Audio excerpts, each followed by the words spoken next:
Hola, buenas tardes a todos, Tatiana, Alejandro, Lina y a todos los asistentes a estos encuentros por la sostenibilidad. No sé si les invito a Alejandro, a Lina y a Tatiana si pueden activar su cámara. Gracias, Lina. Gracias, Alejandro. Muy bien, Tatiana, muchas gracias. Buenas tardes a todos. Espero sinceramente que ustedes y sus familias estén y permanezcan saludables. Les envío un abrazo virtual de solidaridad para estos tiempos tan retadores. Mi nombre es Diana Marcela Puerta, dirijo las maestrías en Gerencia Ambiental y Gerencia y Práctica del Desarrollo de la Facultad de Administración de la Universidad de los Andes y les doy la bienvenida a otro encuentro por la sostenibilidad. Esta es una iniciativa de las maestrías que les acabo de mencionar y del Centro de los Objetivos del Desarrollo Sostenible para Latinoamérica, CODES. En esta oportunidad invitamos a un panel de egresados que ocupan roles de liderazgo para la sostenibilidad en Colombia. La idea es que nos cuenten cómo se han adaptado, cómo han asumido este periodo de crisis, en donde han tenido que innovar, entre otros. Y esto porque a diario escuchamos, leemos y nosotros mismos pontificamos, estoy segura, sobre el futuro, sobre cómo será esta nueva normalidad. Lo único cierto parece ser la incertidumbre y una franca urgencia de hacer un cambio que yo creo que todos sentimos, un cambio de paradigma. Y ahí es cuando el desarrollo sostenible en estos momentos sobre todo se convierte en una urgencia. Dirigir nuestras estrategias corporativas, la política pública, nuestra vida familiar y personal en función de agregar valor para la prosperidad, para la justicia y la equidad social y para la sostenibilidad ambiental. Por eso quisimos hacer este encuentro. Y antes de dar la bienvenida formal a nuestros panelistas, les voy a explicar un poco la dinámica de los encuentros. La idea es que cada uno de los panelistas nos va a hablar sobre su experiencia, sobre el rol que ocupa en sus organizaciones, acerca de cómo se han adaptado, innovado, entre otros. Y luego ustedes pueden hacer, entre tanto, mejor preguntas en el chat de este Facebook Live, las cuales vamos a recoger y a transmitirles a ellos al finalizar las 3 presentaciones. Quiero dar entonces ahora sí la bienvenida y toda la gratitud por estar en este encuentro por la sostenibilidad a Lina Ibáñez, gerente y fundadora de Bitácora y Territorio, empresa dedicada a la acción conjunta para el desarrollo. Ella es egresada de la maestría en Gerencia y Práctica del Desarrollo. Quiero dar también la bienvenida a Alejandro Álvarez, cofundador de la empresa Selva Nevada, emprendedor de negocios de impacto social y ambiental y egresado de la maestría en gerencia ambiental. Y a Tatiana Feguet, gerente de sostenibilidad y de plásticos para PepsiCo en Latinoamérica con base en Colombia. Ella es egresada de la maestría en gerencia ambiental. Entonces, todos sean muy bienvenidos. Y pues si quieren, entonces empezamos esta conversación con Lina, que nos va a saludar y ya luego pues entonces damos la oportunidad a cada uno de ustedes. Lina, bienvenida, te escuchamos. Hola Diana, muchas gracias. Gracias a ti por la invitación, gracias a la facultad, a la maestría de Gerencia y Práctica del Desarrollo. Creo que es un momento en el que la virtualidad nos invita a aprender de formas distintas y estos intercambios de experiencias pues son útiles para todos. Yo les quiero compartir en este momento pues una pequeña presentación que hice que me va a ayudar a orientarme en esta conversación. Lo primero es contarles un poco qué es Bitácora. Bitácora y Territorio es una empresa que creé hace ya 6 años y medio casi, una empresa de servicios que se dedica a la asesoría, consultoría y acompañamiento en procesos de desarrollo territorial. Nuestros principales clientes son los territorios rurales y urbanos de Colombia, no limitado a Colombia, pero es donde hemos tenido un mayor trabajo. Y es una empresa, digamos, pequeña de servicios que tiene una ventaja y es que de alguna manera se adapta fácilmente, aunque hemos encontrado muchos retos en este proceso y en estos desafíos que nos trae esta situación actual. Una empresa que tiene en este momento 8 empleados y con quienes hemos venido trabajando colectivamente en este ejercicio de adaptación. Y yo quisiera arrancar por esta palabra, por la crisis. la crisis a la que tanto miedo le tenemos, las crisis que tanto hacen parte de nuestra vida porque están permanentemente como parte de lo que somos y de lo que vivimos, como el conflicto, como muchos de estos retos que nos trae la vida. Y hoy les quiero hablar no desde quien conoce las respuestas, sino desde quien se hace permanentemente preguntas. Y les quiero hablar desde la vulnerabilidad que siento también como persona y que siento como empresaria y que siento como ciudadana de este país frente a la crisis. También desde la resiliencia. Y normalmente las crisis nos las han pintado como el caos, como las multitudes, como la gente corriendo. Y tenemos una imagen en nuestro cerebro de las crisis como grandes movilizaciones de personas y movimientos y angustia y preocupación. Y recientemente veíamos también las crisis desde la perspectiva de las marchas y la participación ciudadana y los cambios que queremos promover, porque las crisis promueven cambios, entonces queremos movernos hacia cambios y veníamos en unos procesos incluso cambiantes ya desde hace un tiempo largo, pero hoy nos encontramos con una crisis de soledad, con una crisis donde las calles están vacías, con una crisis distinta a la que todos nos imaginamos que podíamos llegar a vivir, y con una crisis que no tenemos muy claro cuáles serán sus consecuencias ni hacia dónde nos iremos moviendo, pero que tenemos que enfrentar hoy. Y esa crisis que hace parte permanente de nuestra vida y que se definen como los cambios profundos que tienen consecuencias importantes para una situación o que es percibido o apreciado de alguna manera por las personas como un cambio, porque también podemos evidenciar hoy que esta crisis a todos nos cambia porque es una crisis mundial, global, una crisis que estamos compartiendo, pero no siempre las crisis las hemos compartido, las crisis las hemos vivido individualmente e incluso en nuestras comunidades, colectivamente, pero era difícil imaginarnos una crisis en la que estamos absolutamente todos en el mundo vinculados. Y tan vinculados estamos y tantas respuestas estamos buscando que hoy, dándole una mirada al Google Trends, que es las tendencias de Google, de las búsquedas de Google en el último año en el mundo, la palabra crisis desde diciembre para acá, miren cómo se ha disparado de un movimiento, de unas búsquedas, digamos, de la palabra crisis bastante estables, permanentes. Todo el mundo ahora sale a buscar crisis, información sobre la crisis. En Colombia, en los últimos 3 meses hemos tenido un incremento que llegó incluso hacia el 22 de marzo al 100% de búsquedas en crisis, en ese rango de búsquedas que hace Google, y todos estamos buscando respuestas a eso que tiene la crisis y que no sabemos cómo manejar. Y creo que lo mencionaba Diana hace un rato, la incertidumbre es lo que nos pone en esta situación de no saber qué hacer y de tenernos que hacer muchas preguntas. El momento tal vez más fuerte en el que yo he tenido que afrontar una sensación de crisis fue el momento en el que murió mi papá, y lo hablaba recientemente con mi hermana incluso, y me decía que esto era muy parecido a lo que uno sentía cuando pasaba por un duelo. Y muchos de ustedes conocerán esta curva, que es la curva de los cambios que propone una psicóloga que se llama Elizabeth Kubler-Ross. Y Elizabeth, en 1969, ella es una psicóloga suecoamericana, sueco-estadounidense, en el 69 propone esta como la curva en la cual, que lleva, digamos, que con la que se manejan los duelos. Me excuso porque está en inglés, pero es la versión más cercana a la versión oficial y con unas evoluciones que ella hizo posteriormente. Entonces no la encontré en español, pero es la curva que ustedes ven en el lado vertical.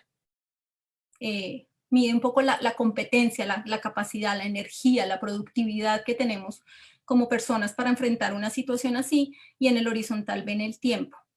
Y la relación es cómo vamos moviéndonos como en esta montaña rusa de emociones y de energía cuando tenemos que enfrentar un duelo. Y el duelo es una pérdida, es un cambio. Y es un cambio que sucede no solamente porque alguien muere, sino son cambios que nos hacen sentir vulnerables, que nos hacen sentir con miedos, que nos hacen sentir que perdemos algo. Y inicialmente hay una crisis, que es ese shock, y después viene la negación, y no, esto no nos está pasando, y esto realmente hasta que no tenga evidencia no lo voy a creer, esto no está sucediendo. Después viene la frustración, porque efectivamente sí está sucediendo, y tenemos que empezar a reconocer algunas cosas que son diferentes, y nos da rabia, y nos da ira, y no sabemos cómo manejar este dolor y esta angustia permanente frente a la situación. Y después viene un poco la renuncia y la tristeza y la depresión, de que es el momento en el que estamos más bajos en la energía y no saber qué hacer. Y cuando estamos en ese momento empezamos a reconciliarnos con ese dolor y con esa preocupación y con esa angustia, y empezamos a entender nuestra nueva situación y a experimentar unos cambios como personas. Y empezamos a tomar unas decisiones diferentes y empezamos a adaptarnos a esa situación y a aceptar una nueva situación y a pasar a una nueva normalidad, que es de lo que tanto hablamos hoy. Nosotros, ninguna persona que haya vivido un duelo puede decir que es la misma antes y después de un duelo. Y muy probablemente no vamos a ser los mismos después de esto. No necesariamente vamos a cambiar como queremos, no tenemos claro qué tanto vamos a cambiar, no tenemos claro qué tanto va a cambiar el mundo, insistimos mucho en que no vamos a ser los mismos, porque va a haber unos cambios en lo que sentimos, en lo que pensamos y en cómo lo vivimos, pero no sabemos cómo van a ser esos cambios. Y este periodo inicial, digamos, de esta montaña rusa y estos periodos iniciales de angustia y preocupación y de empezar a comprender la situación, es lo que hoy yo entiendo como la adaptación. Y estas últimas fases en las cuales estamos experimentando, asumiendo decisiones y incorporando esto a nuestras vidas, es lo que yo entiendo por innovación. No sé si se ve. Por innovación. Y desde esta mirada es que nos hemos venido preparando. Y ustedes verán que casi que muchos líderes mundiales uno los podría ver fácilmente moviéndose en esta montaña rusa desde que empezó esta crisis hasta lo que está sucediendo ahora. Y nosotros mismos nos hemos movido como país en esa montaña rusa y seguramente todavía nos falta más. Entonces, ¿cómo nos adaptamos y cómo innovamos para enfrentarlo va a ser como nuestro gran reto?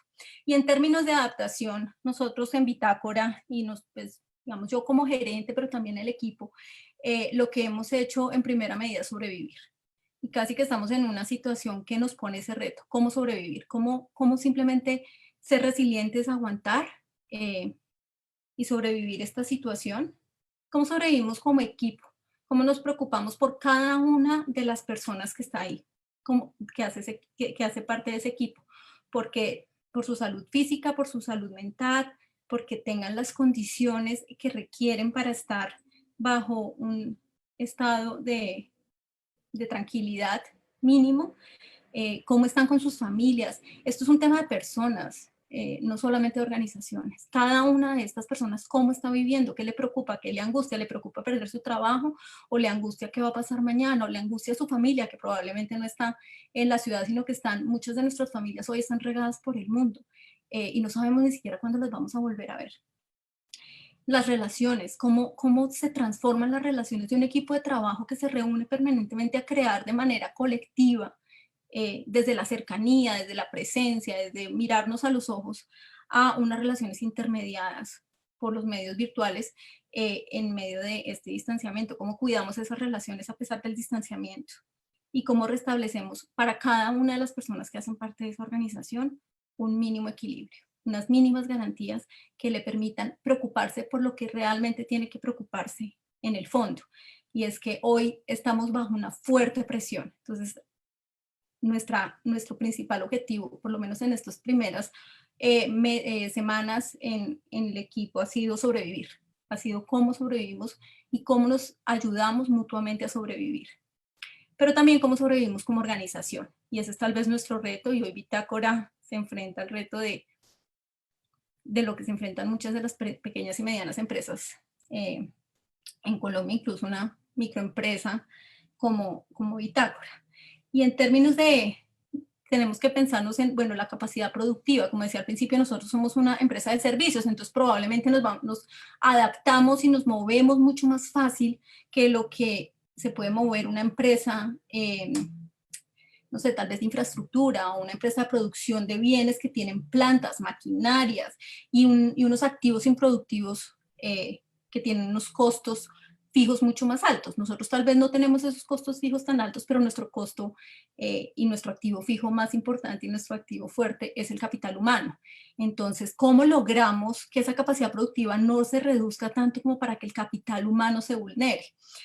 ¿Cómo ajustamos la estructura organizacional? ¿Cómo vamos a pensar cómo nos reajustamos como organización y cómo yo como gerente puedo liderar ese cambio de la estructura de la organización, pero cómo lo converso con mi equipo, cómo logro con cada uno entender cuáles son sus preocupaciones. Y les cuento aquí, pues que hemos hecho ya un poco esas conversaciones, como bueno, hasta dónde podríamos de pronto reducirnos cada uno de nosotros una parte del salario para saber que vamos a ir un poco más allá en el tiempo y que vamos a sobrevivir más tiempo. Todo eso hace parte de una estrategia de sobrevivir. Pensar en el negocio, en los servicios que prestamos, cómo van a variar, cómo los vamos a ajustar, cómo cambia un negocio. Es que nuestro principal cliente son los territorios, nuestro quehacer es en los territorios, nuestro quehacer es viajando a los territorios y no podemos viajar. Hoy estamos completamente capturados acá, no podemos ir a ninguno de los territorios con los que veníamos trabajando o con los que teníamos planes de trabajar, no podemos tener relación con las personas a las que veníamos acompañando en sus procesos. Nuestro negocio es de reunir gente, es de hacer capacitaciones, formaciones, talleres, es de relacionarnos con otros. ¿Cómo vamos a cambiar en un contexto en el que muy probablemente se va a demorar ese proceso de ajuste? Y por supuesto, pues obviamente hay un tema de viabilidad financiera. Y esa adaptación, de alguna manera, nos exige parar. El mundo nos exigió parar. Este virus nos dijo, hay que parar y hay que respirar y hay que tomarse una pausa y hay que tomarse un respiro. Y nosotros lo entendemos como parar para reparar. Tenemos que parar porque hay algo que tenemos que reparar como sociedad, como humanidad. Y es una oportunidad.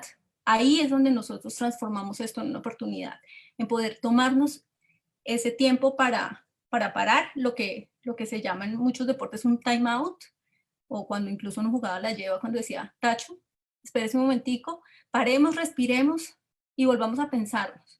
Y cuesta porque llevábamos una dinámica, porque llevábamos una inercia, porque íbamos con el impulso, porque estábamos empezando año, porque veníamos con planes y con proyecciones y tocó parar. Entonces, ¿cómo nos adaptamos y cómo nos repensamos? Hay que repensarse, hay que tomar esa pausa para repensarse. Y en este momento es donde empezamos a pasar de esa adaptación a la innovación y hemos empezado a hacer un ejercicio de reinventarnos. Bueno, si este es nuestro nuevo contexto, si estas son las condiciones en las que vamos a operar como organización, ¿cómo nos reinventamos para poder sacar lo mejor de esto? Entonces, esta crisis nos está llevando a repensarnos a través de esa reflexión interna, bueno, como organización, ¿hacia dónde vamos? ¿Qué debemos ajustar? ¿Qué oportunidades nos ofrece este nuevo contexto? Porque hay oportunidades. Las crisis siempre traen oportunidades, siempre traen algo en donde podemos innovar.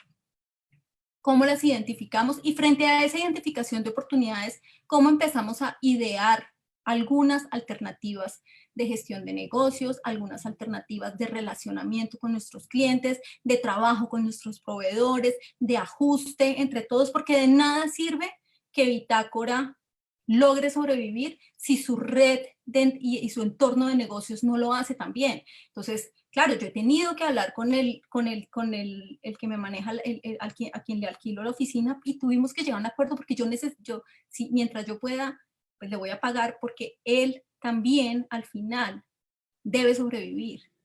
Y los proveedores de la agencia de viajes a quien yo le compraba los tiquetes, también converso con ellos a ver cómo les ayudamos a sobrevivir, porque en la medida en que sobrevivamos todos, sobrevivimos mejor.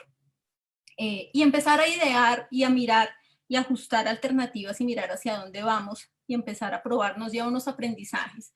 Y estos tiempos como de pausa y de teletrabajo que para nosotros funcionan bien, excepto porque, de nuevo, nuestro negocio es en los territorios y tendríamos que estar viajando.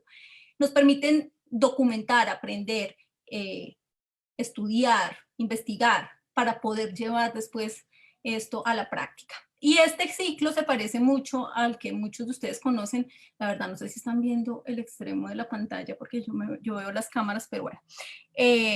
Este ciclo, esta espiral de la innovación que muchos de ustedes conocen de Nesta, y nosotros estamos como en ese principio de la innovación, esa primera parte de la espiral, ¿no? Identificando cuáles son las oportunidades y retos que nos impone este nuevo contexto, qué podemos hacer, cómo puede nuestro negocio ajustarse y adaptarse para responder rápidamente, cómo creamos y generamos nuevas ideas, y muy seguramente solamente podremos salir a probarlas cuando podamos empezar a hacer trabajo territorial o cuando podamos encontrar, que es lo que estamos buscando en este momento, algún mecanismo virtual de trabajo con los territorios. Lo que no es sencillo, porque ustedes saben que muchos de los territorios en este país no tienen acceso a tecnología. Entonces, estamos buscando alternativas y mecanismos de trabajo con los territorios, de tener equipos locales que nos permitan ampliar nuestra operación, incluso si nosotros no podemos movilizarnos hacia allá. Y cómo esto nos va llevando a otras líneas de negocio que vamos a poder escalar con el tiempo. Y entonces este tiempo lo hemos dedicado a pensarnos y a innovar. Y no a innovar de cualquier manera, sino a innovar con propósito. A innovar y a preguntarnos otra vez, ¿para qué es que hacemos esto? ¿Para qué es que Bitácora y Territorio tiene este negocio? ¿Qué es lo que hace y qué es lo que busca? ¿Cuál es su propósito y cómo innovamos en ese propósito? Y nosotros aproximamos la innovación un poco con esta forma de ver la palabra innovación, partida, digamos, en 3 segmentos. Uno es in, que es estar en, y es comprender, visibilizar, es estar y comprender el contexto de esos territorios y el contexto nuevo que nos impone este país. Nova, que es nuevo, y qué podemos crear, qué podemos transformar, cómo podemos aprovechar este cambio para proponer algo nuevo, para generar una nueva forma de hacer las cosas, una nueva forma de relacionarnos. Y nosotros entendemos por nuevo no solamente las creaciones tecnológicas, sino las nuevas formas de Sion, cómo llevamos esto hacia la acción, hacia el efecto, hacia lograr incidir en las vidas y realidades de otros. Y lo que estamos haciendo es simplemente hacernos preguntas. Como yo les decía al inicio, nosotros no tenemos todavía las respuestas, pero sí tenemos una capacidad y una alta disposición de hacernos todas las preguntas y cuestionarnos para qué es que estamos buscando estos cambios, estas innovaciones, qué cambios queremos generar, a quién va a mejorar ese cambio, cómo buscamos realmente hacer un impacto, tener un impacto social en esas comunidades con las que trabajamos y cómo hoy más que nunca nos necesitan para acompañarlos en ese proceso. Pero tenemos hoy que preguntarnos y gastamos todo el tiempo en preguntarnos, en repensarnos y preguntarnos hacia dónde vamos y cómo lo queremos lograr. Entonces nos estamos repensando hacia adentro, hacia la organización, hacia lo que todo el mundo nos conoce como Bitácora, hacia lo que es Bitácora como organización y cómo nos adaptamos, pero también hacia afuera, hacia nuestro entorno, hacia los territorios, que son nuestros clientes, que son nuestra razón de ser, que son los que realmente hoy van a necesitar que nosotros tengamos la capacidad de transformarnos tan rápido como para no dejarlos solos. Y en esa capacidad de transformarnos hacia esos territorios, hacia esas personas que están fuera, que tienen miedo, que tienen preocupación, que no saben qué va a pasar, si lo estamos aquí en la ciudad, si nosotros que tenemos unos privilegios estamos temerosos de saber cuál va a ser esa nueva normalidad y qué va a pasar, créanme que las zonas rurales y los territorios de este país están aún más preocupados. Y entonces nos hacemos preguntas como, ¿cómo vamos a contribuir a construir una mejor sociedad y más humana? ¿Cómo podemos acompañar en apoyar a esos territorios y a esos líderes a transitar esta crisis? Los líderes locales, territoriales, los alcaldes, las organizaciones, las empresas privadas de los territorios, los comerciantes, ¿cómo los podemos acompañar para que puedan transformarse en esta crisis sin grandes costos y pérdidas para ellos? cómo aportamos para que esos cambios generen impactos positivos. Y lo que mencionaba Diana, todos tenemos un poco esta corazonada y esta necesidad de que algo tiene que cambiar después de esto, de que tenemos que hacer que este planeta sea más sostenible y las especies que lo habitan también. Pero ¿cómo lo vamos a hacer? Es una gran pregunta. Puede que mañana, una vez se levanten las restricciones, todo el mundo salga a producir enloquecido, tratando de recuperar lo que perdió, tratando de recuperar esos meses en los que no produjeron y no consumieron. ¿Vamos a ir hacia allá o vamos realmente a tener esa pausa para repensarnos? Y cómo reducimos también algunos riesgos, porque esta virtualidad y el distanciamiento tiene unos riesgos de que nos sigamos fragmentando como sociedades, de que ampliemos las brechas entre lo rural y lo urbano, de que sigamos polarizándonos, de que haya pobreza, asimetrías. Diana nos decía, propongamos unos tips, desde qué tips nosotros innovamos y nos adaptamos en Bitácora, y yo voy a mencionar estos. El primero, liderazgo. Y ser líderes, de nuevo, no es tener las respuestas, es tener la capacidad de acompañar ese proceso de cambio, de gestionar esos procesos de transformación. Desde desde la empatía, porque hoy necesitamos comprender las preocupaciones de los demás desde la empatía, y desde el sentido colectivo. Cada uno independientemente no lo va a lograr si no lo logramos juntos como colectivo. La gestión de la incertidumbre, que es un reto enorme, no sabemos cómo va a ser el futuro, no tenemos ni idea. Y debemos navegar así, no podemos paralizarnos, no podemos quedarnos quietos, tenemos que poder navegar con los ojos cerrados. Y para eso hay que plantear escenarios, qué pasa si sucede X o Y, qué pasa si podemos adaptarnos de esta manera, pero tenemos que aprender a navegar en la incertidumbre. 3, volver a preguntarnos lo fundamental, qué es lo que estamos haciendo, ¿para qué? ¿Qué es lo que realmente necesitamos como sociedad? ¿Para qué hacemos lo que hacemos? ¿Cómo lo vamos a hacer? ¿Y cómo lo vamos a hacer diferente? 4, la flexibilidad, ser capaces de ser flexibles, porque en diciembre de nuevo teníamos un plan para el 2020, teníamos un presupuesto para el 2020, nos habían enseñado cómo hacíamos todas las proyecciones y hoy nada de eso nos sirve. Tenemos que repensarlo, tenemos que replantearlo y tenemos que ser flexibles para hacerlo rápido, desaprender y volver a aprender, adaptar las herramientas que tenemos porque muy probablemente lo que habíamos previsto no es. Y pensar sistémicamente. Hoy lo que más nos demuestra esta realidad es la gran interdependencia que existe entre países, entre regiones, entre personas, entre realidades. Lo que pasa aquí puede estar afectando en muchos lugares del globo, entre dimensiones, cómo lo social afecta lo económico, lo cultural, lo político.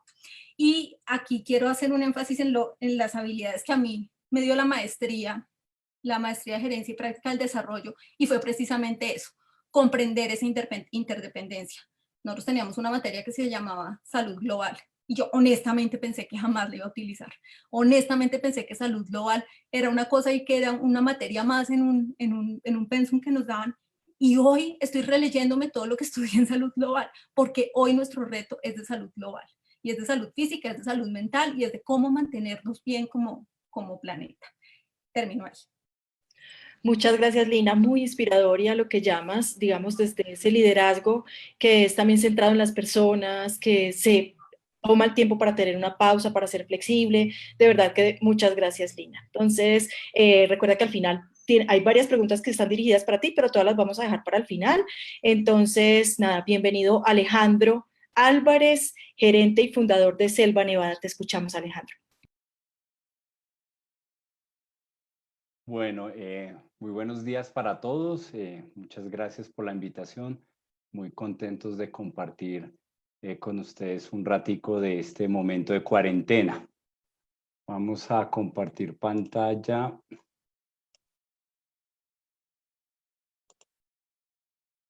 Muy bien.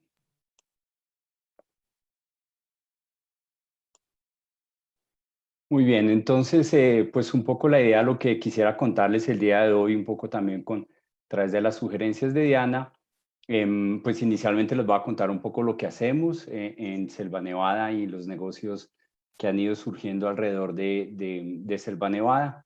Espero provocarlos mucho para que aumenten los consumos en estos momentos de crisis. Y posteriormente les voy a contar muy puntualmente cómo reaccionamos a esta situación donde básicamente Nuestro negocio depende mucho de la calle. Nuestros principales clientes son restaurantes, cadenas de hoteles, de restaurantes, el retail y nuestros puntos de venta, y pues evidentemente todos dependen de la calle, y entramos en una crisis muy rápida, y les contaremos un poco lo que hicimos durante eso. Y a partir de eso, ya pensando un poco en el mediano y en el largo plazo, cómo esta nueva realidad nos puede llevar a replantear el negocio o a fortalecer algunos principios del negocio, para seguir adelante. Entonces eso va a ser un poco la idea.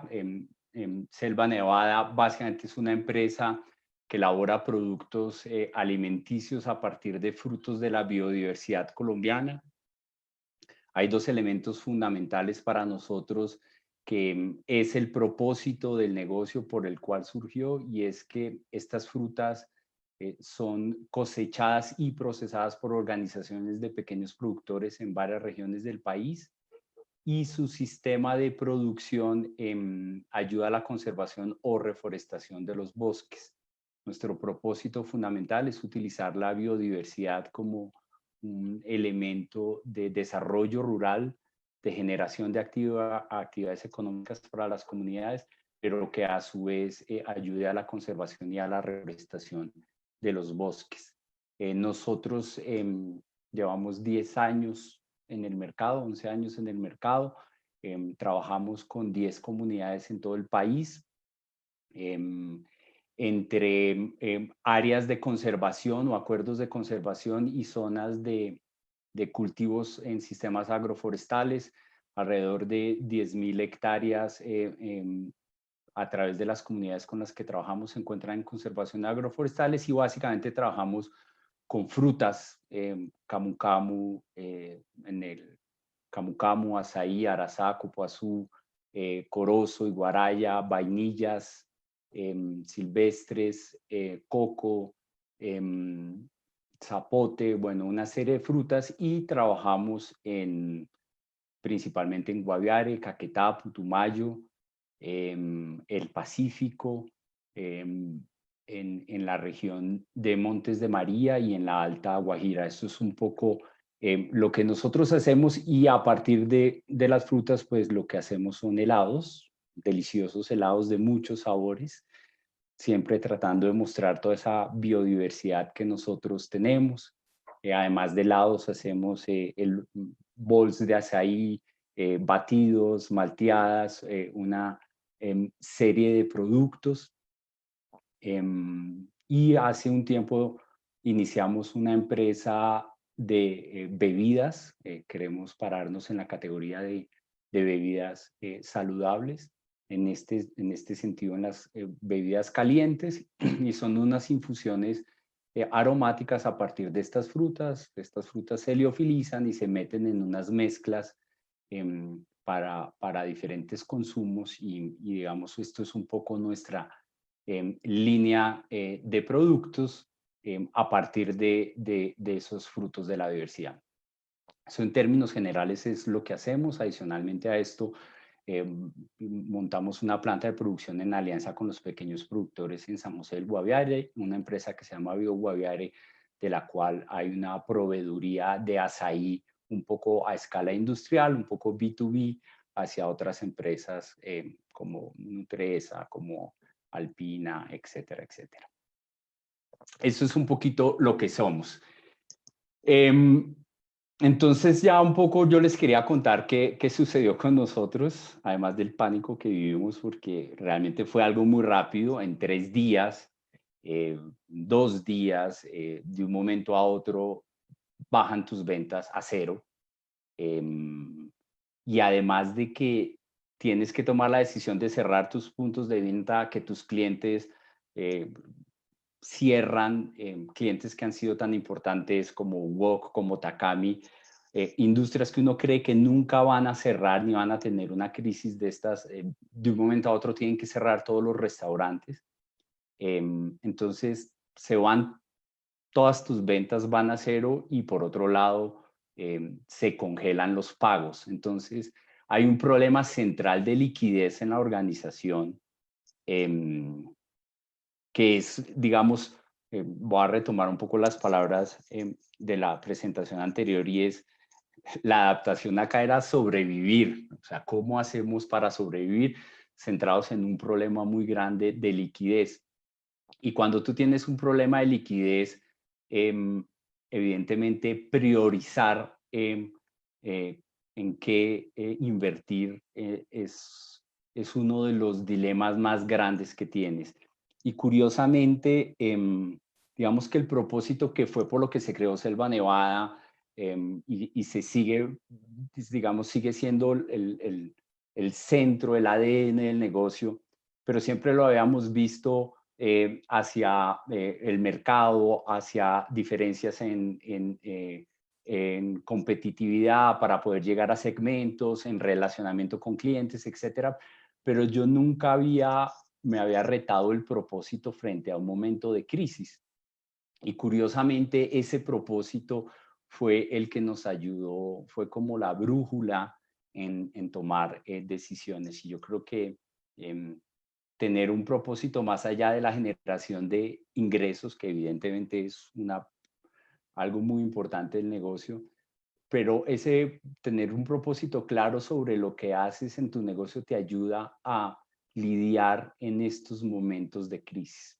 Entonces yo diría que las dos, digamos, principios fundamentales que tuvimos en este momento fue guiarnos por el propósito y sobre todo trabajar mucho con y construir estrategias con nuestros grupos de interés. Y ahí pues han habido sorpresas muy positivas en general. Siempre pues hay algún proveedor, alguna cosa que no está tan alineado, pero en general la respuesta ha sido muy positiva. Lo primero para nosotros fue las comunidades de productores, además que estuvimos tan de malas que preciso estamos en cosechas. Estábamos en plena cosecha de copoazú en Caquetá, en plena cosecha de camu camu en Puerto Leguízamo, en Putumayo, iniciando la cosecha de azaí en Guaviare y en Puerto Asís. Ya las comunidades habían iniciado sus procesos, la fruta no espera, entonces digamos que la prioridad para nosotros fue cumplir los acuerdos que siempre que tenemos con las comunidades y poder brindarles a ellos una liquidez durante este tiempo. Y ahí fue clave entender, digamos, la lectura y la dinámica de cada región, que cada vez digamos, Caquetá es muy diferente a Guaviare, Guaviare es muy diferente a Puerto Asís, y esa lectura creo que ha sido fundamental para nosotros, pero también el apoyo de ellos en esta situación. Digamos que ahí es donde uno se da cuenta que uno construye a través de una empresa aliados a largo plazo, y sentir que ellos también están en el barco es clave, entre otras por un principio fundamental del trabajo para nosotros, y es que nosotros con las comunidades no nos relacionamos con una lógica de subsidios en ningún sentido, sino una lógica de construcción desde los negocios, desde inversión, y en estos momentos de crisis es donde eso se sale, se reluce. El segundo elemento fundamental ahí fueron, pues los pongo un poquito en orden de prioridades, el manejo con los empleados. Em, y, y aquí creo que hay como un análisis yo diría como muy natural del riesgo. Es las personas que tienen problemas de movilidad, donde hay centros focalizados, son las prioridades. También las personas que tienen digamos, por su edad o por su condición médica, tienen un riesgo alto. Digamos que en todo lo que hicimos en ese momento, la prioridad fue lógicamente la seguridad de todos, tanto pues todos, incluyéndonos nosotros, en la seguridad y de cuidarnos en casa. Y lo que más me gustó de esto fue, pues la crisis nos cogió a todos en la oficina sin saber qué hacer, y yo les dije, venga y nos reunimos, café, heladito para todos, y empecemos a pensar qué vamos a hacer. Y realmente es sorprendente la flexibilidad que tiene todo el mundo, los roles que pueden jugar. Tú a veces en un negocio, además un negocio que tiene tantos elementos operativos, haces divisiones de trabajo. Esta persona es el especialista haciendo helados, este es el especialista en la distribución, pero resulta que en una circunstancia de estas, la gente te puede sorprender haciendo diferentes labores. El tercer elemento fue la negociación con los proveedores y como les mencionaba ahorita, es entender la construcción de relaciones a largo plazo. Y uno se da cuenta aquí cuáles son los proveedores que están pensando en negocios a corto plazo y proveedores que están pensando en largo plazo. Y uno de los principales, pues para nosotros los arriendos de puntos de venta de la planta de procesamiento, pues es un costo fijo muy alto y al primero que uno tiene que atacar y darse cuenta que hay relaciones a largo plazo, es decir, hombre, si a usted le va mal, pues a mí me va mal, apostemos a que podamos seguir adelante y estamos seguros que su negocio se va a recuperar en un tiempo. Y afortunadamente en el tema de arrendos nos fue muy bien y eso hace que tus costos fijos sean un poco más manejables. Con los impuestos sí hemos estado como muy revisando, esto es pura incertidumbre, todos los días sale una nueva legislación, que esto pasa, que si pagas CPS o no, pero digamos sí toca estar muy pendientes del tema de impuestos y cómo puedes postergar un poco como esos movimientos de flujos de caja. Y el segundo, digamos, elemento en los grupos de interés tuvo que ver mucho que ver con los ingresos. Pues entender que todos tus clientes estaban en lo mismo y poderse sentar con ellos y ver qué caminos poder tomar conjuntamente para ver alternativas de canales de comercialización, de poderse pegar a cosas conjuntamente, de cómo uno reacciona con su capacidad operativa de distribución y de producción en esos momentos. Y ahí fue fundamental. Y lógicamente, más que una innovación, fue un tema de supervivencia, es desarrollar canales o canales de comercialización que tú no tenías en mente, que posiblemente estaban en una planeación estratégica y llevaban un tiempo lento, pero donde toca meter todo el acelerador. Sin embargo, es un momento en el que tú tampoco puedes desarrollar mucho, porque si quieres sacar un producto, un nuevo empaque, una nueva manera, pues no tienes el proveedor de los empaques funcionando bien, no puedes sacar un diseño rápido, no puedes. Entonces, digamos que ahí toca jugar mucho con la infraestructura que ya tienes. Y dos elementos que quería poner, y vuelvo, digo que tiene que ver mucho con el propósito del negocio, y esto nos ha hecho, digamos que consolidar cada vez más en lo que creemos, y es el tema de las fuentes de financiación, porque evidentemente te sales a hacer escenarios de cuándo se acaba la cuarentena, cuándo la segunda, la tercera, a 2 meses, a 3 meses, y todo eso termina siendo números de cómo voy a poder pagar las cosas. Acá afortunadamente dentro de la organización entró un fondo de inversión social que precisamente entró a la empresa porque comparte el propósito de nosotros y nos ha dado unas alternativas de financiación muy, muy favorables que no pudiéramos encontrar en ningún otro lado. Entonces el propósito te ayuda a navegar en este momento. Y finalmente con las entidades de cooperación, nosotros ya hace un par de años venimos ejecutando proyectos de cooperación internacional, principalmente con USAID, para bajar recursos a las comunidades con las que trabajamos, para mejorar su capacidad productiva, etcétera. Y ese relacionamiento con ellos, ese entendimiento que ellos tienen de nuestro negocio y del propósito, también nos ayudó muchísimo a poder mantener esos pactos iniciales que les comenté con las comunidades de productores que estaban en sus cosechas. Digamos que eso en términos generales fue cómo sobrevivir o cómo estamos sobreviviendo porque estamos en plena situación. Y digamos que ya pensando a mediano plazo, digamos que nosotros internamente nos hacemos una pregunta sobre, pues, ¿qué va a pasar? ¿No? Aquí es donde está la incertidumbre y todo el mundo tiene sus teorías, etcétera. Nosotros digamos que nos paramos en 2 escenarios extremos. Eso no quiere decir que ninguno de los dos, siempre como todo en la vida, no está ni en un lado ni en el otro, sino en alguna parte de esas 2 puntas. Pero digamos que los escenarios pueden ser básicamente en 1 año o 6 meses. Encuentran la vacuna, volvemos a la normalidad y nos olvidamos de la pandemia en 2 años y volvemos a cómo estábamos haciendo las cosas, ¿sí? Eso es un escenario posible. El otro escenario posible es que hay un cambio estructural, ¿sí? Hay un nuevo paradigma, este concepto del paradigma, lo cual estudiamos mucho durante la maestría, el tiempo que tarda en hacer un cambio del paradigma, digamos, este puede ser como un punto de quiebre para que haya un cambio estructural y profundo en la sociedad y un nuevo paradigma.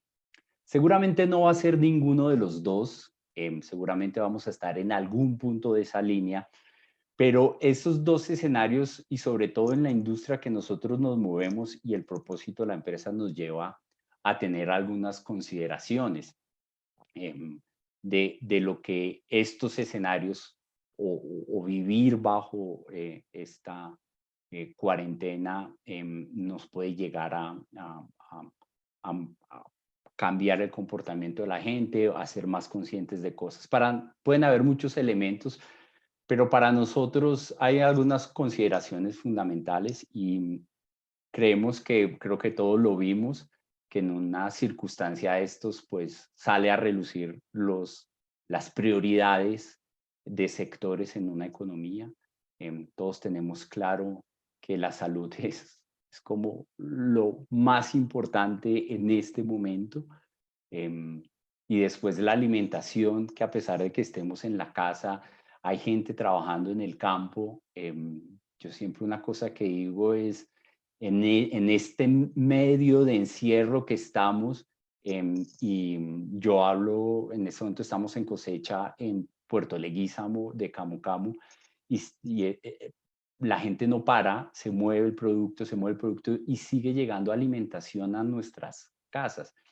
Pero, digamos, creo que en estos momentos es donde más reconocemos el valor de esos sectores. Y tercero, pues la educación, y yo diría muy ligado a temas de investigación. Yo hoy más que nunca veo a la gente, es algo que me ha sorprendido gratamente, es pues esa confianza, esa credibilidad que empezamos a tener con los científicos, ¿no?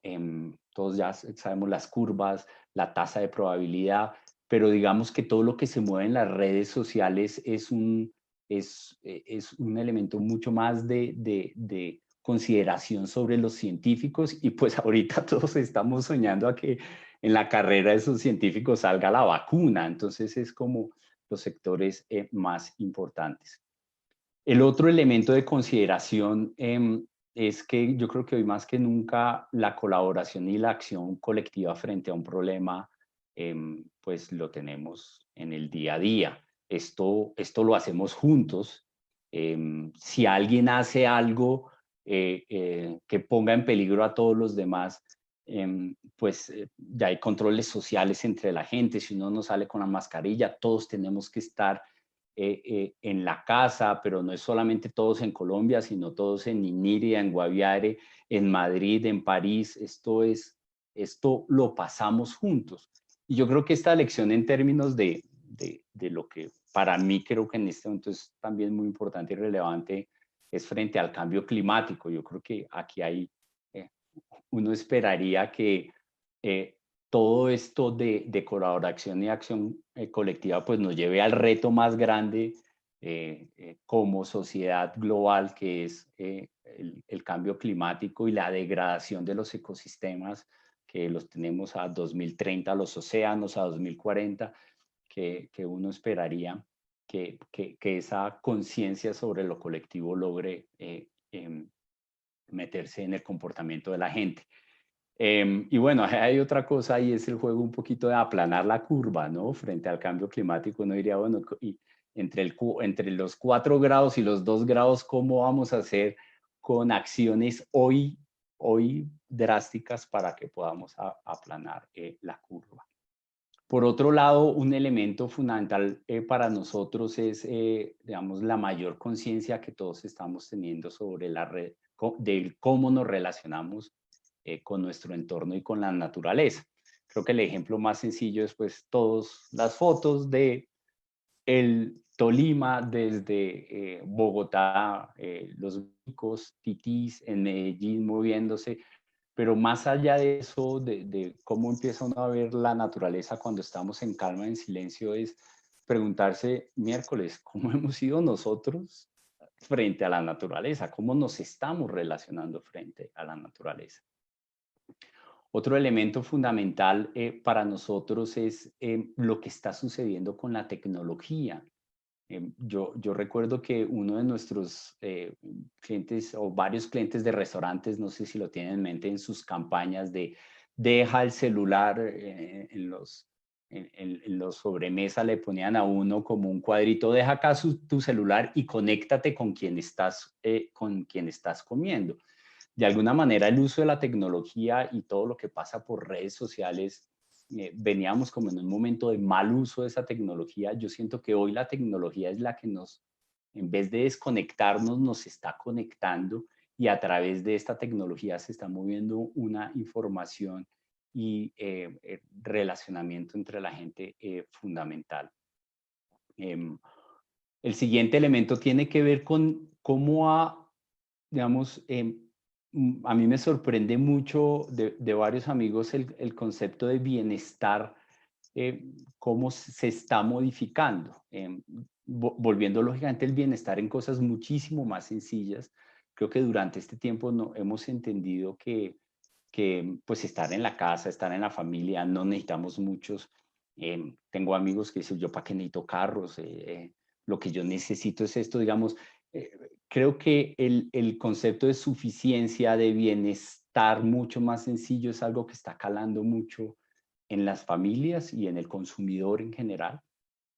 Y finalmente, creo que empiezan muchas preguntas frente a lo que pueda llegar a ser o seguimos en esta tendencia o ola de globalización frente a las economías locales. Seguramente en la reactivación ya se empiezan a ver personas hablando de comprar colombiano, economías locales, y eso qué implicaciones puede tener. Bueno, hay un poquito, siempre a mí me asustan a veces los nacionalismos, pero creo que es algo a lo que nos vamos a enfrentar como empresa. Y a partir de estas consideraciones, pues ahí está nuestro tema, cómo nos vamos a adaptar y cómo vamos a innovar en este sentido. Digamos que algunos caminos de trabajo en los que nosotros estamos invirtiendo en este momento y pensando. Yo creo que un elemento fundamental, y es algo que venía pasando tímidamente con algunas empresas, pero creo que en este momento más que nunca el mayor entendimiento de las empresas frente a la relación con los servicios ecosistémicos es fundamental. Pues en el caso de nosotros tiene que ver mucho pues, con la provisión de alimentos, de los frutos, con procesos de polinización, curiosamente el murciélago, pero creo que el relacionamiento de las empresas con los servicios ecosistémicos, y uno durante la maestría estudió varias metodologías de cómo identificar sus riesgos, oportunidades, qué hacer, etcétera, etcétera. Pero yo creo que las empresas vienen en un juego muy de qué tanto impactamos, qué tanto dependemos, pero creo que en estos momentos, y como nosotros lo pensamos mucho, es cómo crear valor a partir de la relación que nosotros como empresa tenemos frente a esos servicios ecosistémicos, entendiendo valor, por un lado, lógicamente desde el mercado, que nos permite una diferenciación y una competitividad en diferentes mercados, en tomas de decisiones de jefes de compra, pero también, por otro lado, en ser más eficientes, en disminuir costos, en la energía en todo nuestro negocio es un tema muy fuerte, entonces cómo lo podemos manejar con otras fuentes, etcétera, etcétera. Entonces, creo que ahí hay un elemento de innovación fundamental, es cómo nos relacionamos con los servicios ecosistémicos, pero desde una visión, desde la oportunidad y la creación de valor. El segundo elemento para nosotros es, y creo que esto es como ahondar en un convencimiento que tenemos. Yo personalmente llevo muchos años trabajando en todo este tema de biodiversidad, biocomercio, negocios verdes. Somos uno de los países más ricos en términos de biodiversidad, pero es en términos reales de competitividad que está pasando. Es una ventaja comparativa, pero no es una ventaja competitiva. El mal uso de la biodiversidad nos puede llevar también a, pues, a pandemias como la que tenemos, pero el buen uso de esa biodiversidad, pues también puede estar la cura de esa y de muchas otras temas de enfermedades que tiene la sociedad. Y yo sí creo que como país y nosotros como empresa seguiremos haciendo un esfuerzo, que nuestra biodiversidad es la fuente de innovación y competitividad, lo que nos lleva a un cambio en entendernos no solamente como una empresa de alimentos, sino como una empresa de bioproductos que nos permita diversificarnos en medio de la crisis. Ese mix de ventas, esa dependencia de algunos canales de comercialización te llevan a replantearte y a innovar, principalmente en diversificar productos hacia un tema de bienestar, de ese nuevo concepto de bienestar que puede estar alrededor de las familias, en la diversificación de las industrias. Estamos haciendo un seguimiento muy cercano de lo que podemos hacer con los nutracéuticos, porque evidentemente el camu camu, la fruta descubierta en el mundo con mayor contenido de vitamina C, el azaí, todas estas superfrutas, cómo las volcamos a innovaciones que creen mayor valor, la diversificación de canales a través del uso de las tecnologías, que esto es un elemento que ya lo pueden ver a través de Selva Nevada, que no lo habíamos pensado seriamente y que esta situación nos llevó a meter todos los recursos. Y finalmente, y con esto quiero terminar, yo creo que después de todo esto, sobre todo en la industria de alimentos, va a haber, digamos, una prevención mayor del comercio frente a los estándares de inocuidad y de calidad. Y eso creo que para nosotros como empresa y como país nos va a llevar a un reto muy grande de hacer inversiones en procesos de calidad con los nuevos protocolos que se armen después de esta situación, a poder cumplir estándares de calidad e inocuidad un poco más altos impuestos por los países. Y ahí pues tendremos que tanto invertir recursos como una manera de innovar para poder llegar a eso. Y bueno, eso es un poco lo que yo les quería contar. Y Muchas pues gracias. otra vez gracias por la invitación y quedo atento al final para cualquier pregunta que tengan. Muchas gracias. Súper, Alejandro, gerente y fundador de Selva Nevada. Bueno, voy a hacer una cuña además porque me encanta Selva Nevada también. Entonces, ellos ya tienen canales a través de los cuales pues pueden enviarles sus productos a domicilio. Yo lo haré ahorita. Entonces, gracias, Alejandro, de verdad, porque nos cuentas sobre cómo se han adaptado a una empresa que sin duda alguna tiene propósito y está agregando valor social, económico y ambiental, al igual que Bitácora y Territorio. Entonces quiero invitar a Tatiana Feguet. Tatiana es directora de sostenibilidad y de plásticos de PepsiCo para Latinoamérica, con sede en Colombia. Tatiana, ¿estás allí? Entonces te escuchamos y bienvenida. Hola Diana, muchas gracias por la invitación y pues muchas gracias a Lina y Alejandro por las intervenciones que acaban de decir. No, por alguna razón no me está dejando compartir las pantallas. Dice que el anfitrión inhabilitó la función de compartir pantalla. Vale, Tatiana, danos un segundo que ya vamos a revisar. Ya quedó organizada. Súper, muchísimas gracias. Listo, entonces yo creo que ahí ya ven mi... Perfecta. Pero bloqueaste tu micrófono, Tatiana. Bloqueaste el micrófono. Ahora sí. Gracias por avisarme. Muchas gracias entonces, Diana, por la invitación, a Lina y Alejandro, súper inspirador la charla de cada uno y un saludo pues para todos los que nos están oyendo. Quiero arrancar la presentación contándoles qué es PepsiCo. Hay mucha gente que no sabe qué es. Somos una compañía multinacional, tenemos presencia en más de 200 países de la industria de bebidas y alimentos. En Colombia, nuestro portafolio de alimentos lo pueden ver ahí. Tenemos marcas como Goodies, Choclitos, Cheetos, Doritos, Natu Chips, Margarita, galletas Chokis. Y también tenemos un portafolio de bebidas muy amplio y delicioso, como Gatorade, H2O, Pepsi, 7up, Mountain Dew y demás. Como tú tú comentabas, yo trabajo en PepsiCo como gerente de plásticos y de sostenibilidad para toda Latinoamérica.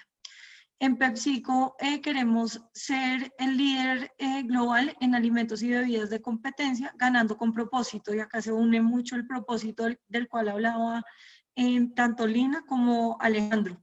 Nosotros queremos crear más sonrisas con cada sorbo y cada bocado, y tenemos unos comportamientos que queremos ser más rápidos, fuertes y mejores. En temas de sostenibilidad, que es puntualmente en lo que yo trabajo, PepsiCo tiene una materialidad de 6 asuntos materiales. Nosotros trabajamos en agricultura de nueva generación, queremos crear un sistema de alimentos sustentable. Al igual que el negocio de Alejandro, nosotros somos agrobasados. Nuestra materia prima viene del agro. Somos en Colombia el mayor comprador de papa y plátano. Entonces, queremos implementar mejores prácticas para el medio ambiente. Para eso tenemos un sistema de certificación del cual somos dueños, que evalúa que también lo estamos haciendo en ejes sociales, ambientales y económicos.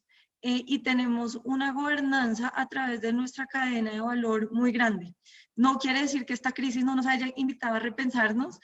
Más adelante voy a hablar de eso. Esto es todo el trabajo que llevamos haciendo pre-COVID. También trabajamos en impacto positivo en agua. Por ejemplo, en Colombia, nuestra planta de Funza es, yo creo que de las primeras del sector de bebidas y alimentos, que es cero vertimientos. Nosotros tenemos 2 módulos de ósmosis inversa instalados en nuestra planta de Funza, y recirculamos cerca del 90% del agua que usamos para hacer nuestros productos, y no vertimos nada, absolutamente nada del agua al alcantarillado. Un tema que estaba muy en furor y que yo trabajo mucho en el tema de plásticos es el futuro circular de empaques. En PepsiCo trabajamos para crear un mundo donde el plástico nunca se convierta en residuos. Para eso trabajamos en 3 ejes: en reducir, reinventar y reciclar. En reciclar, el año pasado lanzamos una plataforma en toda Latinoamérica que se llama Recycling with Purpose, reciclando con propósito. Actualmente está en Guatemala, Costa Rica y Perú. Y lo que buscamos es incentivar a que los consumidores devuelvan el empaque para que pueda ser reciclado y que tengan un consumo responsable. Obviamente acá un paréntesis, todo el tema de plásticos se ha ido cambiando. El impacto que ha tenido COVID está cambiando nuestra relación con el plástico y nuestro consumo. No pretendo abrir el debate sobre el plástico, pero solo contarles y abrirles y para que vean realmente cómo está cambiando. Nosotros pasamos de tener legislaciones que prohibían los plásticos, como las bolsas plásticas. Hoy en día hay muchos lugares que por el COVID están prohibiendo las bolsas reusables o bolsas de tela, porque pueden contener y ser agentes o vectores de propagación del virus. Entonces, no quiero abrir el debate a si deberíamos o no prohibir un tipo de bolsa o no. Creo que la invitación que nos hace esta pandemia es más a cómo nosotros tenemos un consumo responsable y sostenible, que es uno de los ODS. También trabajamos en mitigación del cambio climático a través de toda nuestra cadena de valor, desde los campos agrícolas hasta nuestra flota. En Colombia ya tenemos un piloto de flota eléctrica, y trabajamos mucho en personas y prosperidad, porque como decía Lina, pues todas las, no solo esta pandemia es de personas, las empresas son de personas y todas nuestras relaciones con personas.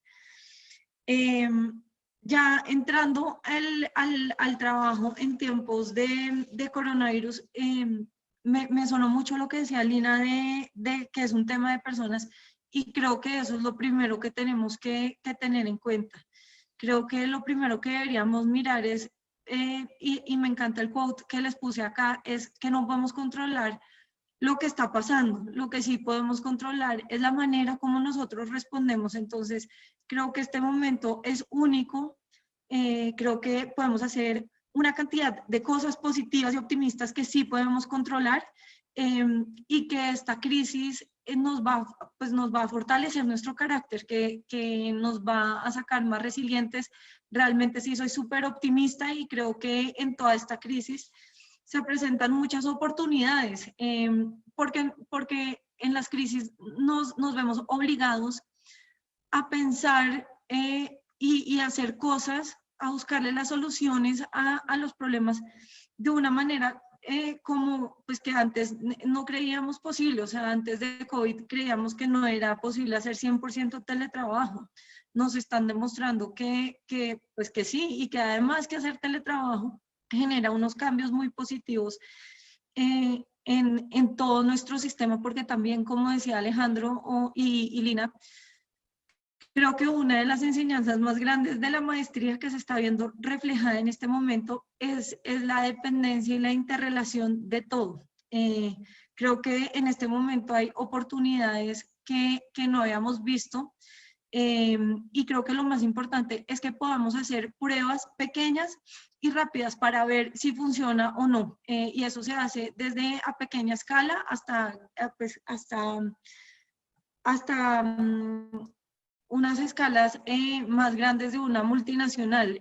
Por ejemplo, Alejandro está teniendo que innovar en la manera como vende, nosotros también, pero creo que lo más importante de estas pruebas rápidas es que las podamos seguir manteniendo en el tiempo, que después de COVID sigan pegando, que no sea solamente un in and out.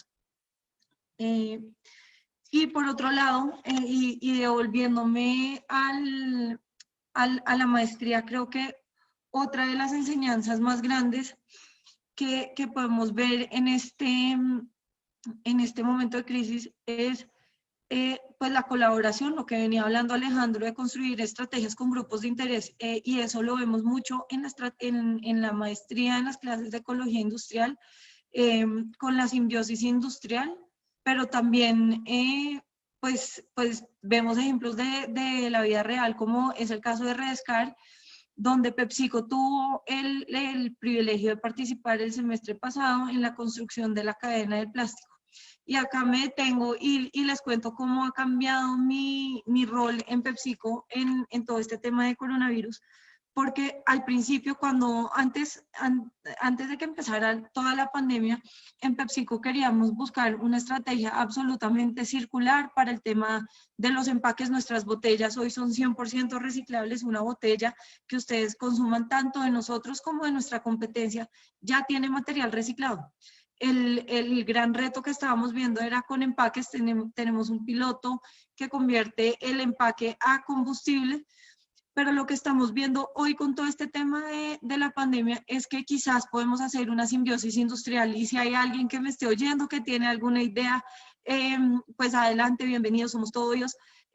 Creemos que el empaque flexible a través del reciclaje químico o del reciclaje mecánico a través de compounding puede ser la solución a industrias que no estén pudiendo importar sus materias primas, que tengan que repensar y que imaginar nuevas maneras de construir su cadena de valor. Entonces, sí creo que estamos súper abiertos. Ese en el lado de empaques es un ejemplo de cómo estamos teniendo que repensar nuestros procesos.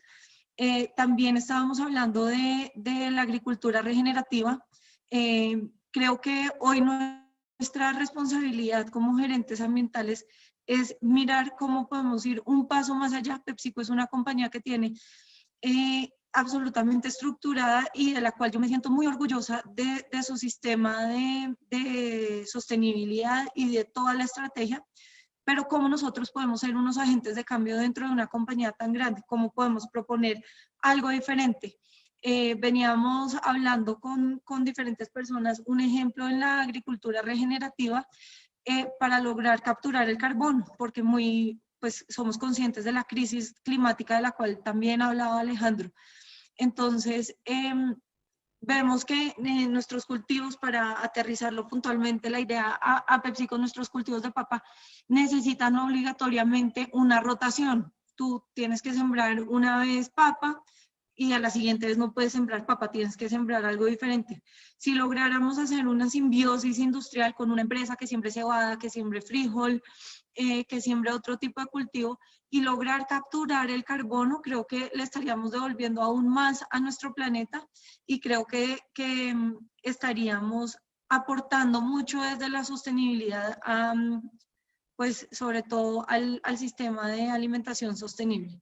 Entonces, hasta ahí son los ejemplos que tengo de cómo ha cambiado mi trabajo, cómo he enfrentado el tema de COVID en el ambiente laboral.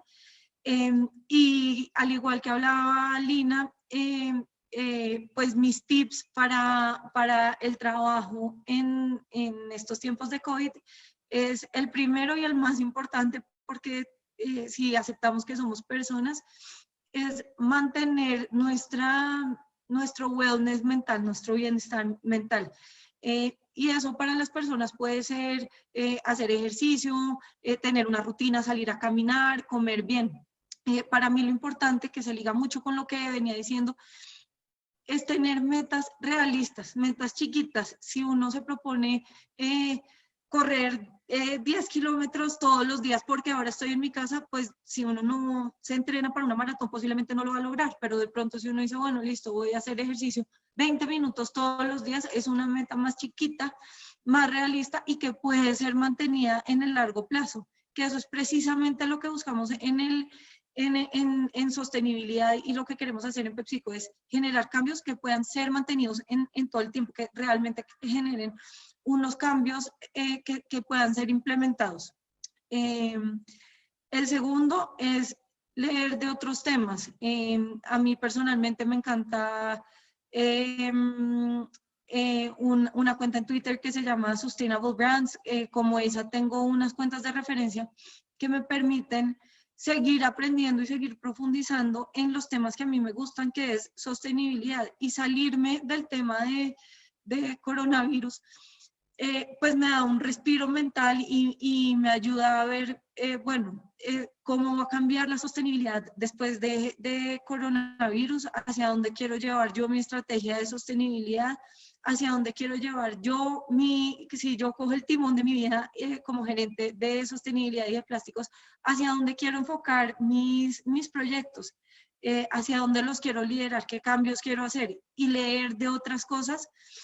Pues naturalmente da ideas, estimula la creatividad, nos hace pensar diferente, nos hace comparar qué estamos haciendo bien, qué estamos haciendo mal. Lo que me lleva a mi cuarto tip, que es tomar el timón de nuestra vida. Nosotros, como empecé la charla de cómo estamos enfrentando el tema del COVID, nosotros podemos decidir cómo queremos reaccionar a esta pandemia. Y creo que es un privilegio si lo vemos desde una manera que queramos buscar oportunidades, que queramos impactar de manera positiva a gente que antes no lo estábamos haciendo, y si queremos liderar nuestra propia vida para adaptarnos. Sé que sobrevivir es una palabra muy usada, pero creo que la invitación hoy es adaptarnos y a buscar la oportunidad. Sí creo que en las crisis se abren muchas puertas, si las sabemos buscar, si sabemos adaptarnos. Entonces, pues eso es lo que yo quería compartir con ustedes, y más que todo, invitarlos a que en todo este momento veamos esta crisis de una manera optimista, de la cual podemos sacar muchas oportunidades si entendemos que todo esto está relacionado. Y si trabajamos bajo un enfoque de simbiosis industrial, creo que lograríamos adaptarnos de una mejor manera y lograr unos mejores cambios. Muchas gracias, Tatiana. Y a Alejandro y a Lina, quienes invito entonces ahora a que empecemos estas preguntas y respuestas que han hecho a través del Facebook Live quienes están participando. Puedan activar sus cámaras ahora, Lina, Alejandro y Tatiana. Gracias, para poder conversar. Lo que les propongo, porque hay múltiples preguntas, es que les voy haciendo como una a cada uno, ¿vale? Entonces, para Lina, además porque están bien difíciles, les preparo para eso. Entonces, la idea es poder contestar estas grandes preguntas en un periodo corto de tiempo. Entonces, la primera para Lina. Daniel Mejía Cardona pregunta: ¿cuál crees que es el principal reto y la principal oportunidad en el sector de la consultoría una vez se normalicen las operaciones y se reactive la economía empresarial? Gracias, Diana. Bueno, ese es el sector nuestro, entonces me lo he pensado al derecho y al revés. Estoy de acuerdo en que hay muchas oportunidades, creo que efectivamente tenemos que encontrarlas. Ahora, no va a ser sencillo y creo que todos estamos preparados para que no sea sencillo, pero la ventaja que tiene de nuevo el sector de la consultoría es que se adapta fácilmente. Es un sector de producción de conocimiento y es un sector de servicios. Entonces, eso es lo que estamos pensando, cómo qué nuevo conocimiento requerimos frente a esto. Y en la consultoría, pues hay una gama infinita de áreas. Entonces, está la consultoría ambiental, por ejemplo, puntualmente, que va a tener unos enormes retos hacia adelante, porque de nuevo esta interdependencia entre lo que va a ser la clara crisis económica que va a haber y cómo esto interactúa con un tema ambiental que ya venía siendo bastante crítico. Muy probablemente las empresas no van a tener la capacidad de crear dentro de sus propios equipos que analicen los temas ambientales, entonces van a necesitar tercerizar ese conocimiento y no lo podemos descuidar, porque no nos interesa solamente salir avantes de una recesión económica, sino salir avantes de una recesión económica con un planeta que pueda aguantarlo, con un planeta en donde realmente podamos aprender de esta situación y generar una mayor sostenibilidad. Yo creo que hay una ganancia bien importante de todo este proceso que ha sido muy crítico, pero una ganancia, y como todo el mundo comparte, los animales han vuelto a salir, uno ve realmente la importancia del silencio de las ciudades, de escuchar los pájaros, lo que eso contribuye a todas las personas, y creo que hay una mayor sensibilidad ambiental, por ejemplo. Mucho más que el marketing ambiental que hemos tratado de hacer por años, creo que esta pausa ha hecho que veamos un planeta que no veíamos hace rato. Y esa sensibilidad ambiental que tenemos todos como ciudadanos, creo que hay que aprovecharla para generar oportunidades en el sector, por ejemplo, de la consultoría ambiental, y asimismo será la consultoría política y la consultoría económica. Creo que se abren en todas las dimensiones, se abren unas puertas de construcción de conocimiento y cómo aprendemos desde esta crisis. Gracias, Lina, coincido. ¿Puedo hacerte una pregunta sobre esto? ¿En algún momento pensaron en cerrar, en desistir frente No, a esta crisis? no hemos pensado en cerrar. Hoy la prioridad, te voy a hacer con absoluta franqueza, hoy la prioridad es mantener el equipo hasta el último minuto. Y no es sencillo, porque realmente los apoyos del gobierno a nosotros no nos aplican la gran mayoría. Es un sector que está bastante, digamos, en el limbo de estas medidas que ha tomado el gobierno para apoyar. Y aguantaremos hasta que aguantemos todos juntos. De aquí nadie sale, pues. Y eso lo he hablado con el equipo y así será. Tendremos que ajustarnos, achicarnos entre todos, ir buscando, ir adaptando, pero nosotros sabemos que vamos a poder salir de esto. Gracias, Lina. Va una pregunta para Alejandro y la hizo Gina Carrillo. Ella dice, ¿cómo ha sido el proceso de adaptación de Sierra Nevada en cada una de las comunidades a las cuales ha llegado? Bueno, esa es una pregunta muy difícil. Pues yo creo que lo primero que respondería es que el trabajo que nosotros tenemos con las comunidades ya es de más de 10 años de trabajo con ellos. Entonces hay un relacionamiento, digamos, muy cercano, digamos, hay mucha confianza, somos muy amigos, hemos pasado por muchas, por buenas, por malas, y eso te crea una relación muy fuerte con ellos. La adaptación es que depende mucho de cada comunidad. En el caso de Guaviare, una comunidad fundamental para nosotros son los Nukak Makuk, que son los recolectores de la fruta, con los cuales tenemos una alianza todo. Ellos, previo a la cosecha, toman una decisión de irse a su territorio, que dentro de su territorio tienen muchos problemas, pero no podemos asumir el riesgo, porque si el COVID a nosotros nos hace daño, para ellos puede ser mucho más peligroso. Entonces, pues ahí básicamente fue tomar la decisión de este año no procesamos azaí en Guaviare. Es una decisión muy fuerte, pero no podíamos asumir ese riesgo.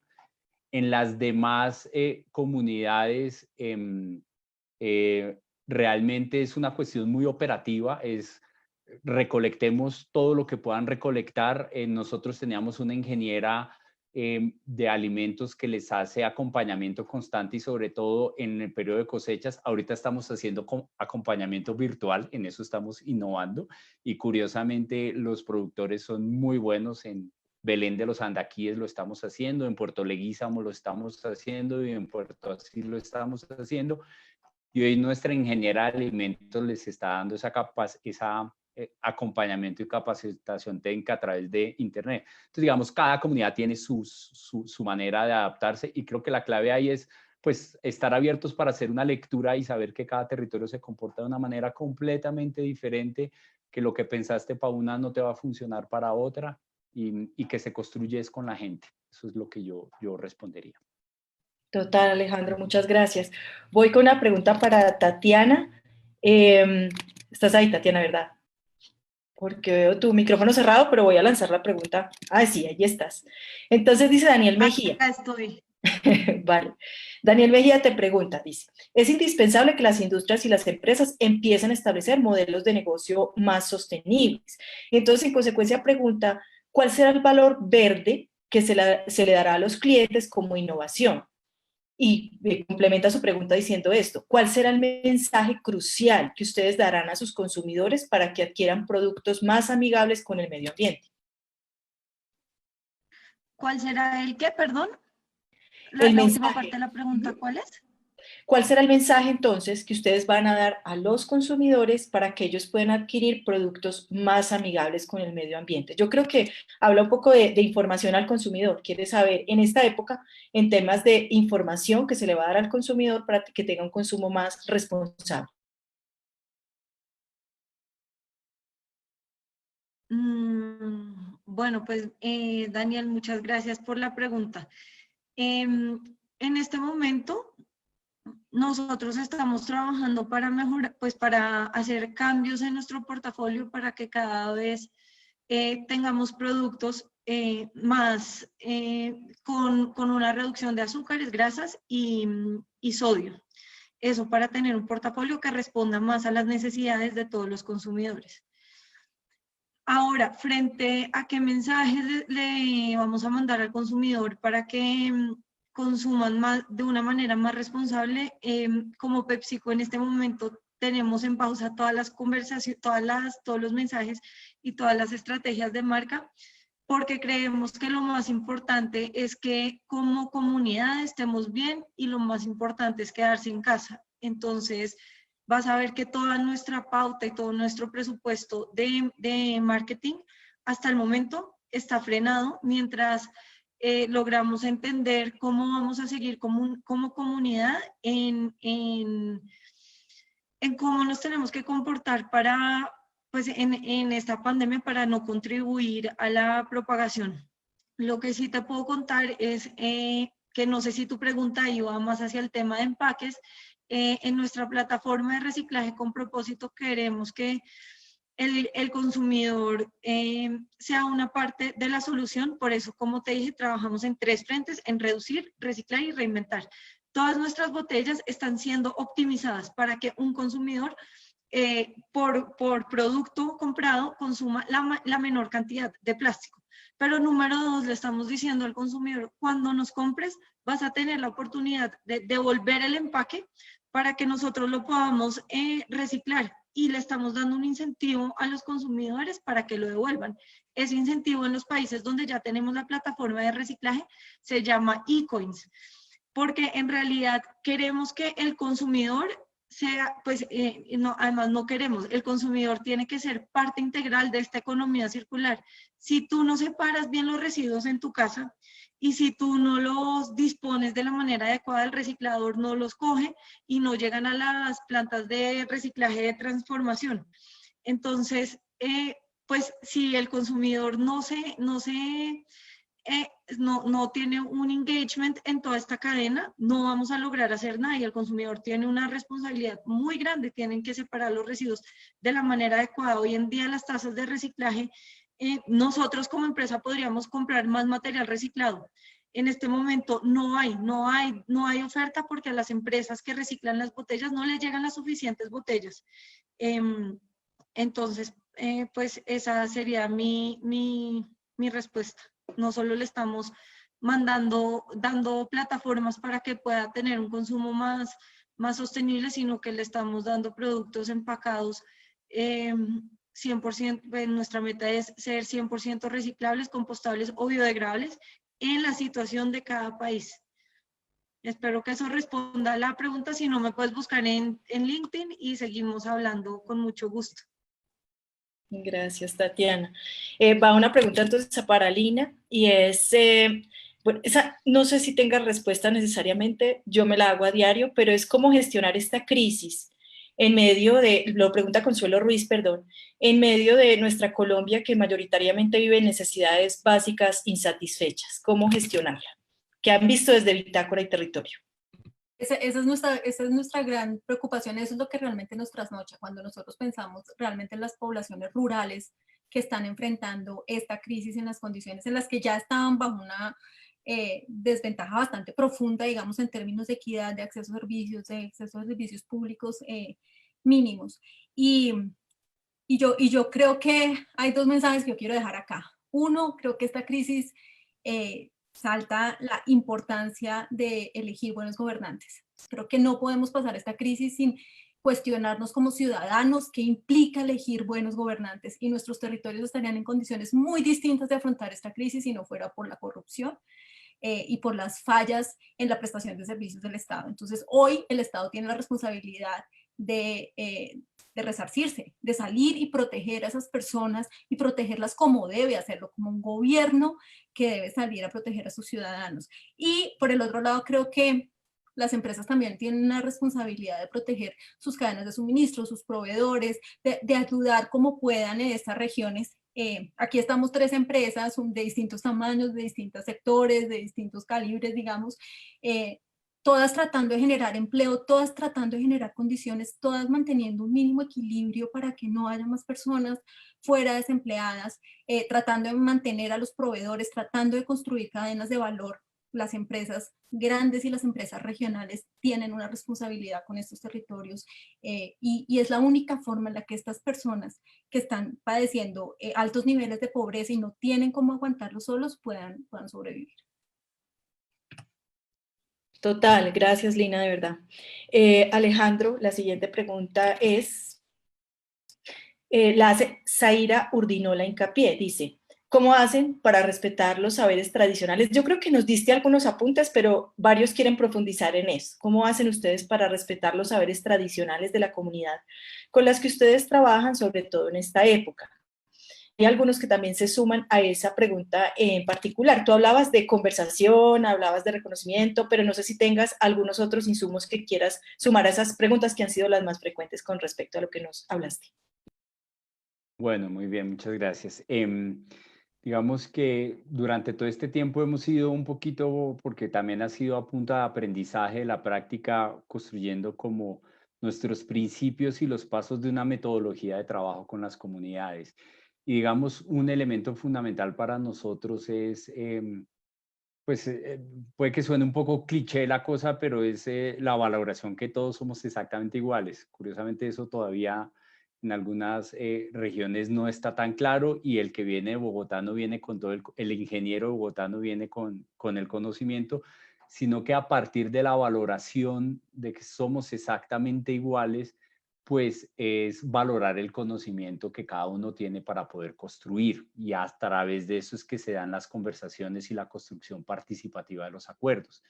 Entonces, básicamente lo que nosotros hacemos es, yo tengo un conocimiento, aporto ese conocimiento, tú tienes otro conocimiento, aportas en ese conocimiento, y a través de eso ya luego hacemos un ejercicio más puntual de construcción de la cadena productiva, ejercicios de análisis de costos con ellos, y valoramos cómo cada uno aporta y construye. No es alguien que viene de afuera a decir algo, ni el de acá viene a decir todo, sino que desde ahí es que se construye, y desde eso es que nosotros valoramos los conocimientos de las personas. Gracias, Alejandro. Empoderar y ver al otro como par, eso es fundamental para construir. Y hace un rato hablabas de que ustedes tienen es una construcción desde los negocios también. Son transacciones en donde el otro tiene todo el poder, la legitimidad para hacer esas transacciones de negocio, y eso es clave. Tatiana, esta pregunta la hace Sebastián Jiménez para ti. y es ¿cuáles son tus fuentes de conocimiento y aprendizaje de sostenibilidad? A mí me gusta esa pregunta, entre otras cosas. Entonces ahí va. ¿Cuáles son tus fuentes de conocimiento en estos temas?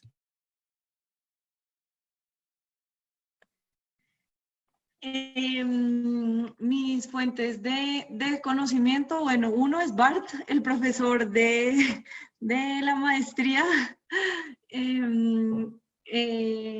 Pues la maestría sin duda me dio muchos conocimientos que día a día aplico, o sea, las clases con María Alejandra Vélez del comportamiento y de cómo cambiar el default puede ayudar a la sostenibilidad, me sirvió mucho.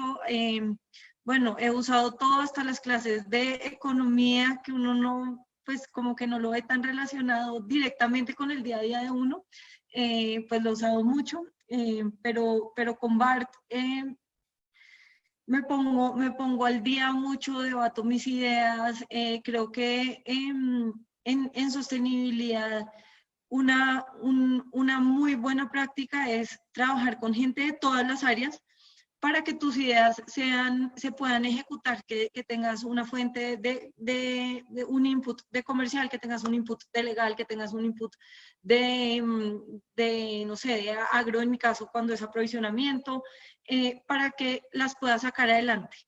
Número dos, que tengas unas referencias que tú puedas, que sean como un go-to para ti, para saber qué está pasando en el mundo. Entonces, el web tiene unas cosas muy importantes, esta página de Sustainable Brands, que te digo, tiene unas cosas muy chéveres. Hay una en Twitter que también sigo que se llama Greenpeace, que es muy chévere. Que te recomiendan libros de sostenibilidad, artículos, pues para que tú puedas andar leyendo y encontrando como esa parte que te nutre a ti de lo que está pasando. Pero sin duda alguna diría que una de las fuentes más enriquecedoras fue la maestría en gerencia ambiental, que pues todos los profesores son unos grandes líderes. Pues si sigues en Twitter a Manuel, a Germán, a María Alejandra, pues creo que de ahí ya vas a tener una cantidad, creo que era Sebastián la persona, si quieres escríbeme por LinkedIn y te puedo pasar lo que yo leo, y podemos cruzar si tú tienes que compartir, pues sería súper chévere. Y bueno, Diana, una idea, una sugerencia de contenido, las cuentas que uno debería seguir de sostenibilidad se pueden publicar. Total, muy buena sugerencia, Tatiana. Pues, son las 2:02. Voy a hacer una última pregunta que es la misma para ustedes tres, si me permiten una ronda rápida. Y ¿cómo han hecho para conciliar semejantes retos que ustedes dirigen y que tienen con la vida familiar? A mí el teletrabajo y el tema de la familia me ha parecido complejo asumirlo. Entonces, ¿cómo han lidiado con eso? ¿Cómo han conciliado sus propios retos empresariales con su vida personal? Una ronda rápida, entonces si quieres, Lina, arranca. No, mira que para mí no volveremos a ser los mismos después de esto, claramente, ¿no? Yo vivo sola, entonces me ha tocado hacer todo lo que no hacía en mi casa desde hace siglos, pues desde hace muchos años, que no lavaba, que no planchaba, que no recogía, que no barría. Y agradezco enormemente a la gente que me ha ayudado en toda esta tarea, desde mi mamá, las personas que me ayudan, porque realmente vivirlo ha sido complejo.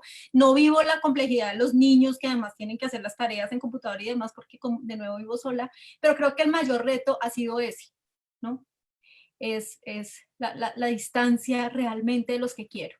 Y no poder abrazar a mi mamá y no poder abrazar a mi hermana, no poderlas ver o a las personas de la oficina y realmente darnos un abrazo de consuelo y cargar la energía otra vez y para seguir. Eso tal vez ha sido lo más difícil. Y creo que nos tocó a través de abrazos virtuales y lograr un poco esa conexión. Por eso las cámaras son importantes, vernos, conectarnos, así sea de esta manera. Eso ha sido tal vez lo más duro y ahí vamos, no es tan sencillo, ahí vamos. Gracias, Leina, sin duda. Alejo, ¿cuál ha sido esa forma de conciliar tu vida familiar con tu reto? Pues la verdad es que yo en eso he sido bastante afortunado, porque tanto mi esposa, que es una persona muy importante para mí, comparte mucho el trabajo que hacemos y somos un apoyo entre los dos, para visiones, para buscar alternativas, y es una persona a la que escucho muchísimo. Y pues lógicamente el día al día en la casa sí también es pues estamos, yo creo que todos nunca habíamos lavado tanta loza como estamos lavando ahorita, ¿no? Esto nos tiene a todos, pero creo que es un poco buscarle el chiste, divertirse con eso, habrán momentos difíciles. Yo soy una persona que viajo mucho y el encierro me ha costado muchísimo, entonces, pues ella también ha tenido muchísima paciencia. Y digamos eso desde el lado de mi esposa, pero también mi hermana y mi familia es muy cercana también al tema que hago. Mi hermana es fundadora también de Selva Nevada y entre los dos estamos afrontando esta crisis y pues realmente la familia ha sido un apoyo fundamental para mí en este momento. Gracias, Alejandro. Tatiana. Bueno, no, pues yo creo que para conciliar el trabajo con la vida personal, pues afortunadamente, como dice Lina, no tengo la presión de los hijos todavía y afortunadamente vivo muy agradecida con que tengo un esposo absolutamente espectacular que no solo me tiene paciencia en todos mis temas de trabajo. Él me oye, también me guía. Él es ingeniero agrónomo, entonces también es mi guía para decirme que sí tiene sentido y que no, un poco para volverme a la pregunta de antes de calibrar esos puntos y esos ideales y esos sueños que uno tiene de sostenibilidad con que sí sea algo de la realidad. Y también tengo una familia espectacular que complementa en el bienestar mental que hablaba. Pues mi mamá me ayuda con todo lo que necesite, pero tengo un hermano que es brillante, él es profesor, él lidera como toda la investigación en estos temas de la pandemia, entonces me hace mantenerme al día, me reta intelectualmente un montón. Y mi hermana es profesora de mindfulness, se la súper recomiendo, porque para todo este momento sí creo que es necesario tener algo que le vuelva a uno como, y que le dé un respiro mental y que le dé tranquilidad. Y pues ojalá algún día pudiera ser tan espiritualmente avanzada como mi hermana. Genial, Tatiana, muchas gracias. Bueno, a los tres de verdad toda la gratitud. Lina Ibáñez desde Bitácora y Territorio, Alejandro Álvarez desde Selva Nevada y Tatiana desde PepsiCo, de verdad que nos han ayudado mucho a tener como perspectiva, porque yo creo que esto de conectarnos y estos encuentros de sostenibilidad son para eso, para darnos perspectiva. Quiero decirles también a quienes nos ven que el próximo jueves vamos a estar con Sandra Vilardi, ella es doctora en ecosistemas, pues de acuerdo a Naciones Unidas, ella es guardiana de nuestras ciénagas, es una mujer admirable, y va a estar con Carol Fajardo, egresada de la Maestría en Gerencia y Práctica del Desarrollo, quien es hoy la directora distrital de turismo. Van a hablar sobre turismo, los retos que tenemos para un turismo sostenible en estas épocas. El próximo jueves, otro encuentro por la sostenibilidad, el mismo vehículo que es Facebook Live. Entonces, un abrazo a todos, a ustedes, de verdad, muchísimas gracias. Me encantó esta conversación. Feliz tarde. Gracias a ustedes, gracias Diana. Gracias por la invitación, chao Lina, chao Muchas Alejandro. gracias por la Y gracias invitación, que estén muy al bien. equipo de Gracias. tecnología que lo hizo posible. Chao.